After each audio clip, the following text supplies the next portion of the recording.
Chicago's Mayor Brandon Johnson is cooked.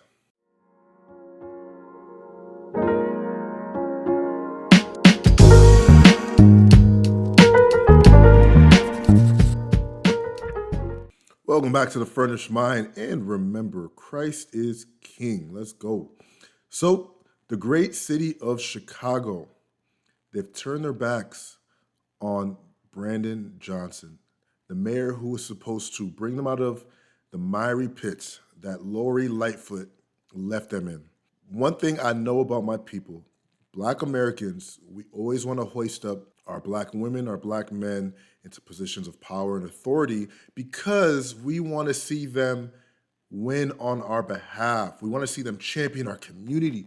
Guess what? That's not happening. Why? Because the Democratic Party understands this already. It's like an algorithm to them that they're following. They know that if we see a Black face, we're going to support them no matter what. So what the Democratic Party does is they're training them to be Marxists. They're training them in bringing about the global agenda. And unfortunately for Black Americans, what we fail to realize is that they don't care about what's going on in our community. They care about accelerating their end goals, period. So here we have a city council meeting over the migrant crisis that's happening in Chicago. So if you guys don't know, Chicago is flooded with migrants. Mayor Brandon Johnson has been working on behalf of the migrants, securing more money for them, and there are homeless all over Chicago. We understand that Chicago is a very polarized city, extremely affluent communities to the poorest communities in the country. You have both poles represented. There are so many Black Chicagoans in homeless shelters that are struggling, and the conditions in these homeless shelters are awful. While these migrants who are here illegally, they have hotels, they have prepaid Visa cards, they're having access to food, and it's unreal what they're going through right now. And they feel betrayed, and they're finally speaking out. Thank you. Guys, we're going to leave this Democratic Party for once and for all. We're going to leave this Democratic Party for good. But they're finally speaking out, and these are some of the conversations throughout this meeting, this city council meeting. I want you guys to hear it for yourself. The people are letting them know how they really feel. Let's take a listen. Good morning to my Black people here. This is disgraceful. This is Black History Month, and I see some of our beautiful ladies having on these African garments. You don't show your Blackness by how you dress. You show your Blackness by how you vote. Speak on it. And some of you voted for sanctuary. If anybody needs sanctuary, Black people need it. Now this, over here, they very disrespectful. Michelle Harris and all of them just talking while I'm talking. They are part of the problem. The Black people have issues because you have poor Black leadership. And Reverend Woo got somebody up here praying for us. Uh-oh. Just pray your way off this plantation. Pray your way into reparation. This is disgraceful. No boycott. No Black. If he would have prayed to remove the problem in Chicago, Mayor Brandon Johnson would have been gone. Empty seats of Black people. When it was packed with these illegal immigrants and packed with these white Jews and white Arabs.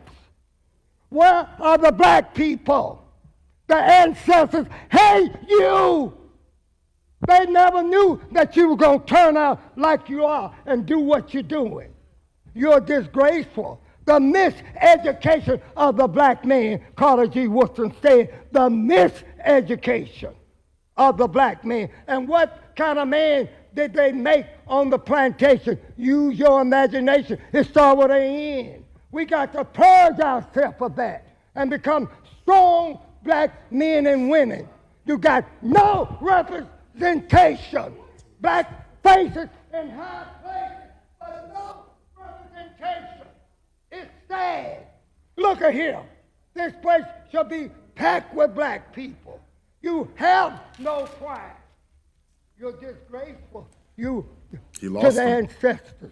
If Dr. King could see this, Malcolm X and all our heroes and sheroes and Harriet Tubman said, I could have freed no blacks if they knew they were slaves. Don't you know we still on the plantation? Why are they laughing in the front? Don't let this fool you. Don't go there. You're not like these white. Oh. These people don't care. I'm going to keep it real with you guys. These people don't care. The guy on the far left, this white man right here, he's on his cell phone. This lady's been laughing and small talking with somebody who's in this bottom left corner. Obviously, we saw Mayor Johnson was talking with his homie. I don't know if this is his assistant. My lady here, she's not looking up. Maybe she's a secretary or something, so I'm not coming for her. But they do this so you guys feel like you have a punching bag and you can just get the frustration out. And they'll go about their business as usual, guys. Business as usual. You're not like these Hispanic Alton. You're not like the Asian Alton. You're a black Alton. And remember your blackness. Remember where you came from and how you got here. And you haven't got over, looking back, how I got over. You haven't got over the legacy of slavery. You're still on this white man's plantation in a high place. Mr. Blackmore, thank you very much for your comments. He didn't even care about the microphone. Our next speaker is Tawan Sims.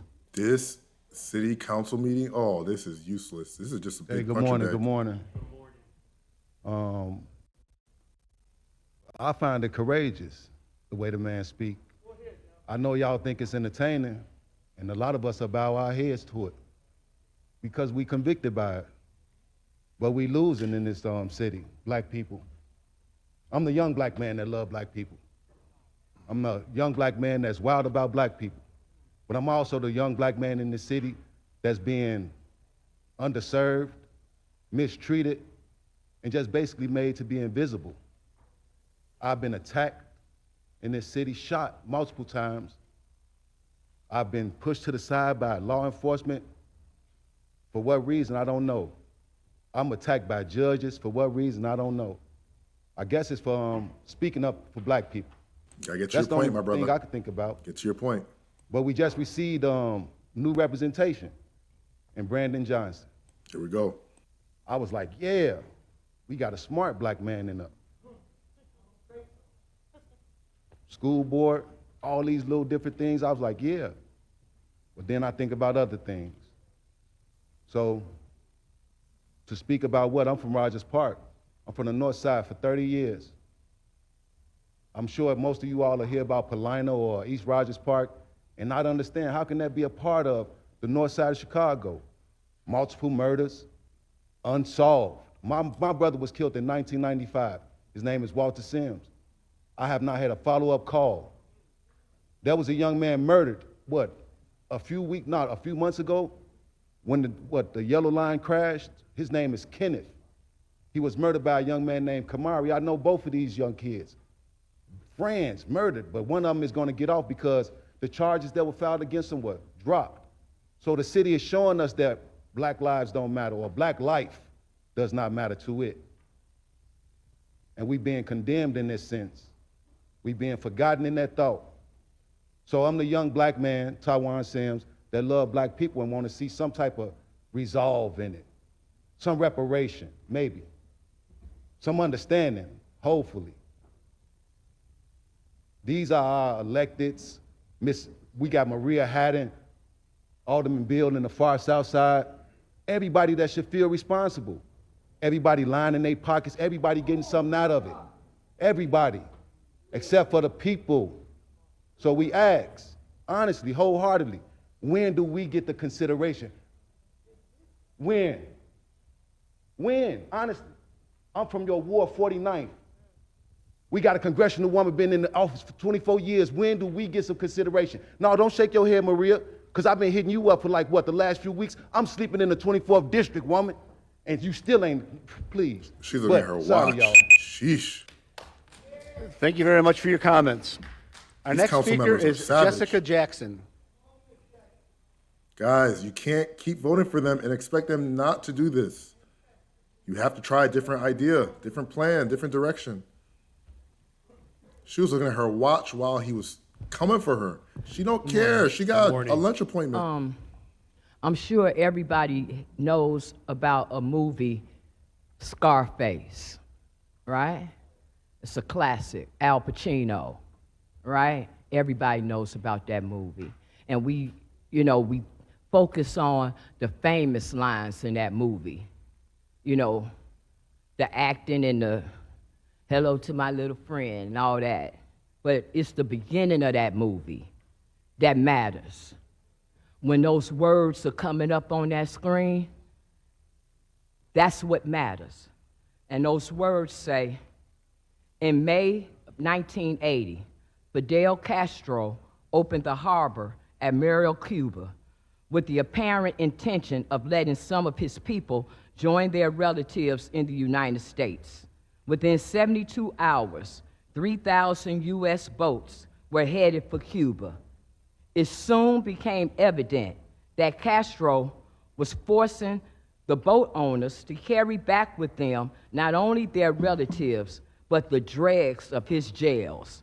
Of that 125,000 refugees that landed in Florida, an estimated 25,000 had criminal records. That's what's up. That's what has happened in the United States right now.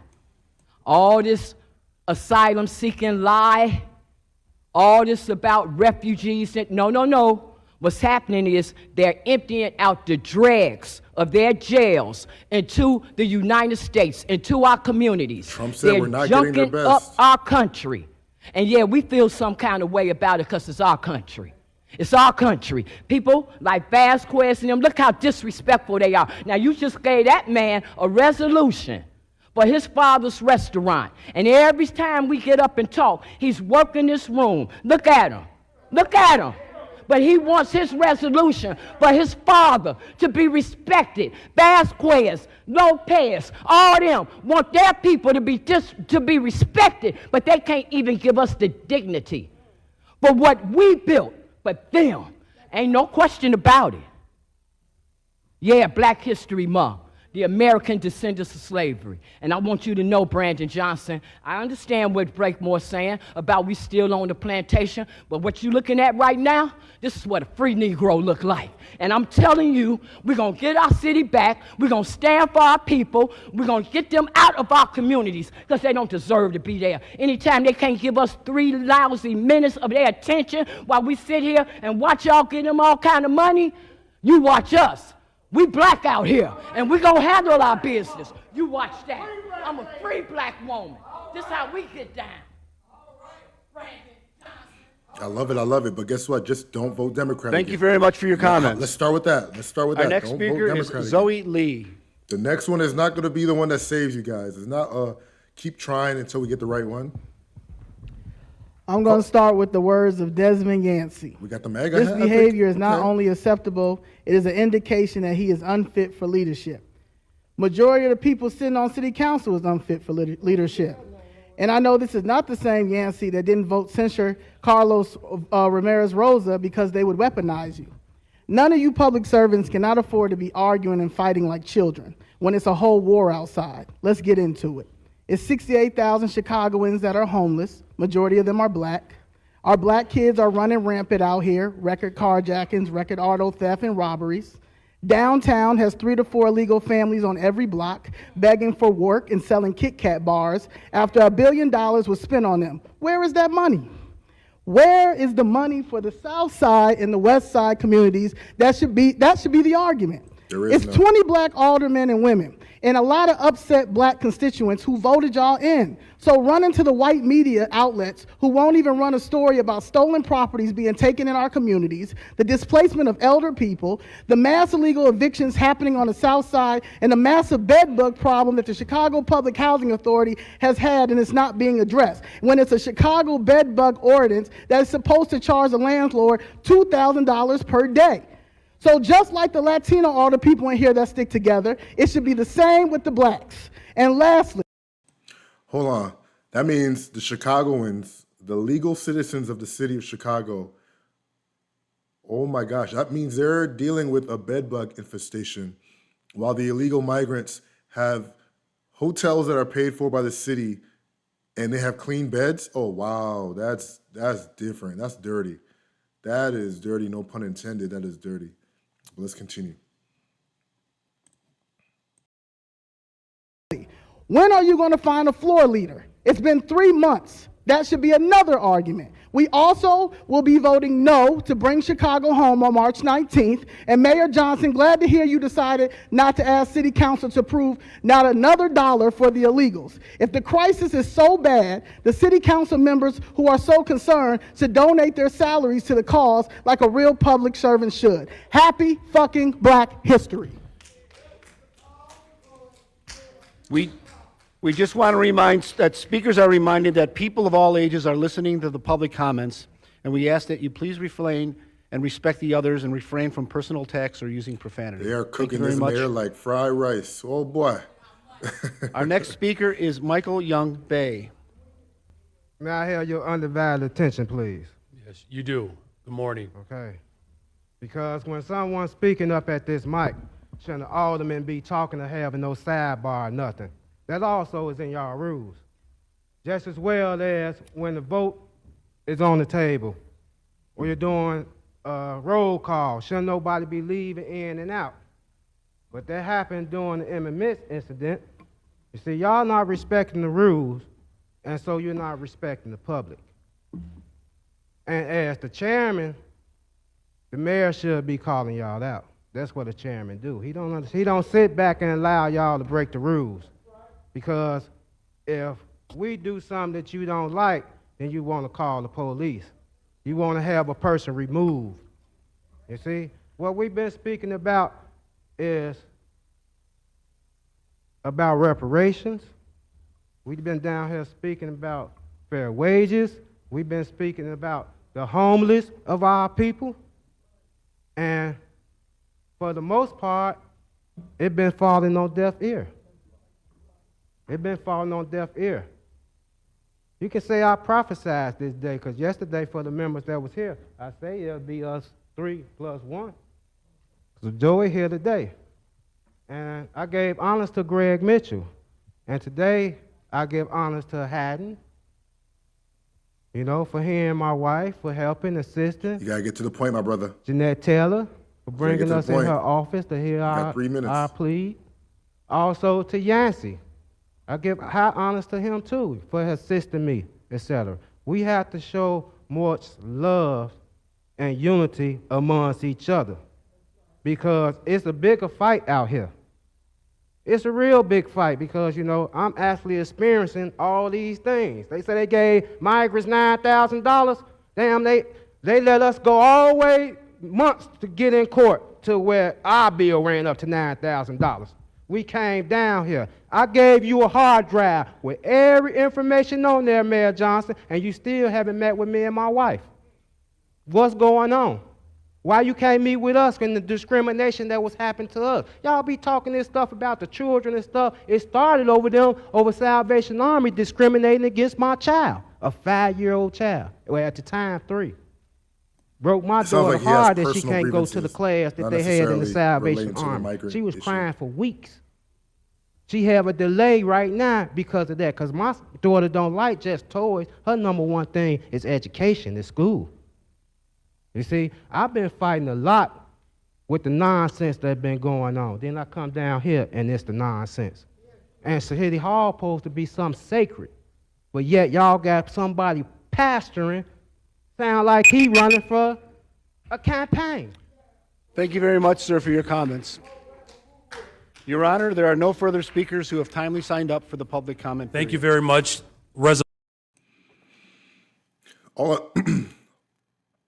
All in all, it's first of all, it's horrible seeing what Chicagoans are going through to be betrayed in such a manner. It's not even a sleight of hand. They're being betrayed in their face. And honestly, I think it sounds harsh saying this, but I believe this was necessary. Because if you guys think you can continue to vote the exact same way and not deal with the repercussions of your voting pattern, this was necessary. I believe that the Black people of Chicago needed to get slapped in the face and truly feel the slap of somebody who betrayed them, and that's Mayor Brandon Johnson. Because if they didn't experience this, they're going to keep hoping the next guy We'll just vote the same way, and the next guy will be the one that saves us. And in the next election, it'll be the same story, and on and on and on. So now that they see it firsthand, it's not a sleight of hand, it's not behind their backs. They're not using political double talk. They're doing it directly in their face. They're bringing in money for migrants. He's helping and assisting migrants being flown and driven here. He's helping house them over and taking priority over the citizens of Chicago. This was what was necessary to shock them and wake them up. But this is a smaller clip from the full video. The full council meeting, I think it was like 4 hours. So this was just an interesting segment where people really got to let their thoughts out in regards to what's going on. And like I said, watching the city council, they look disengaged. The speaker, he's trying his best to look professional and force eye contact, but their body language is cold. They're all on their phones, looking at laptops, looking in different directions, small talking. They don't care. Chicago, unfortunately, you have to deal with this. You guys made this bed, you're going to have to line it. My heart goes out to you guys. I hope you guys learn from this mistake and vote correctly when the next election cycle comes along. But you guys let me know your thoughts down in the comment section. Make sure you like and subscribe. I would love to see Chicago, my favorite city I've ever been to, restored back to its original glory. So with that being said, deuces.